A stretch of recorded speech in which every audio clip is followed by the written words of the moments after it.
Sanford Plus Gold. Pala si Tony. Problema ko ang paglaki ng aking prostate. Nang malaman ko ang kaepektibo ng Sanford Plus Gold, sinubukan ko ito at sa loob lamang ng 2 buwan, lumiit na ang prostate ko at nakakalakad na ako. Sanford Plus Gold. Mas pinalakas, pinagaling, pinahusay. Sanford Plus Gold. Mabibili sa mga butika. Mahalagang paalala, ang Santhone Plus Gold ay hindi gamot at hindi pwedeng gamiting panggamot sa anumang uri ng sakit. Mula sa #1 Smart Dishwashing Paste. Ang galing-galing mo! Smart dishwashing paste ko. Pritong ulam na masebo, plato o kaldero. Tanggaling for everyday. Ganyan pag Smart ang dishwashing paste. May double tanggaling formula. Tanggal galing ang sebo at bakterya. Bahid para walang bahid, linis fantastic sa metal at plastic. #1 ko to! Tanggaling-galing mo! Smart dishwashing paste. Heavy duty linis bawat pahid. Smart Dishwashing Paste, manufactured by ACS Manufacturing Corporation. ISO certified, world-class quality. ACS. Narito na ang 774 News Update. News Update.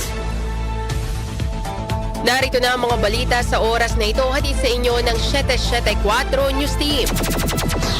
Daang-daang taga-suporta ni dating Senador Bong Revilla sumugot sa Department of Justice. Sa detalye ni Gina Mape. Sumugod sa punong tanggapan ng Department of Justice ang daan-daang taga-suporta ni dating Senador Ramon Revilla Jr. na nahaharap sa preliminary investigation ng Panama prosecutors dahil sa kasong may kinalaman sa flood control projects. Panawagan nila sa DOJ tanggalin bilang testigo si dating DPWH Undersecretary Roberto Bernardo.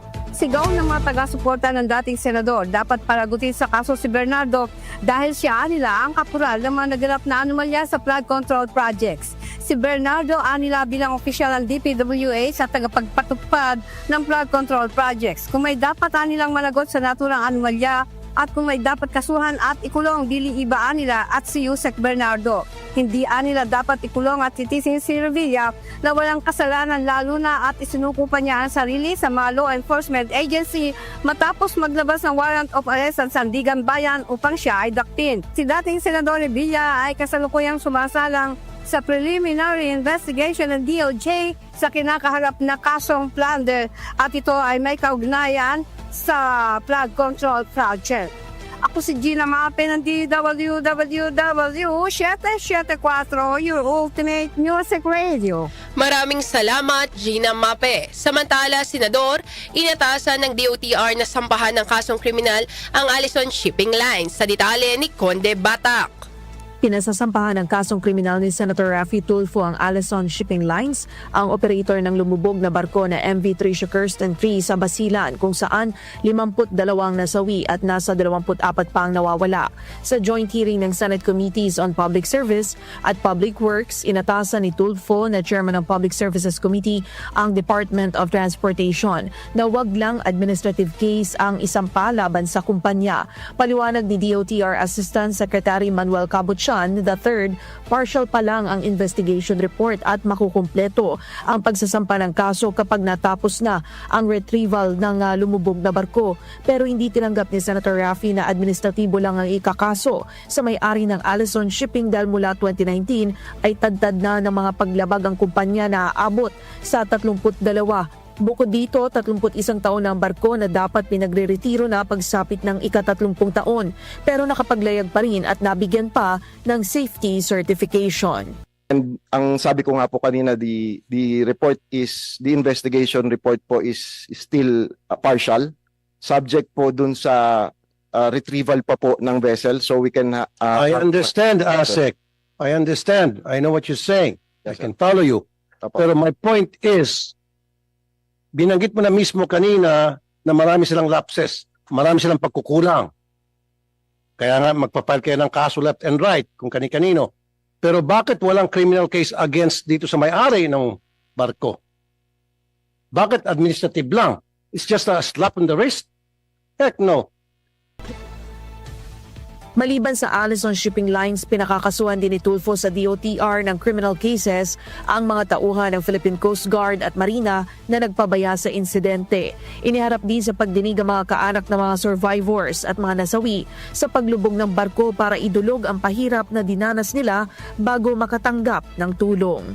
Ito si Conde Batak para sa DWWW 774, your ultimate music radio.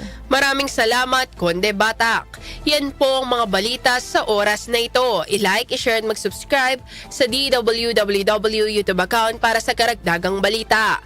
Ang DWWW 774 ay sabayang napapakinggan din sa 107.9 DWHT FM Dagupan at napapanood sa DWHT Facebook page. Ako po si Jonah Bakiran. Magandang hapon.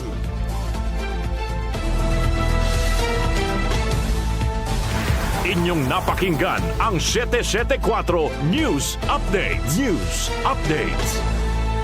That portion was brought to you by ACS Manufacturing Corporation, ISO certified world-class quality. ACS Bingo Plus! Bingo sa saya, plus sa panalo! Gambling is for 21 years old and above only. Gambling can be addictive. Know when to stop. Kidney Care. Nag-uugnay sa kahapon at ngayon, patuloy na sumasabay sa pagbabago ng panahon. Pinagkakatiwalaan sa balanseng pagbabalita, makabuluhang komentaryo, sariwang mga impormasyon at mga musikang bahagi ng buhay ng bawat henerasyon. DWWW 774, your ultimate news and music radio. Mas pinalawak, mas pinalakas.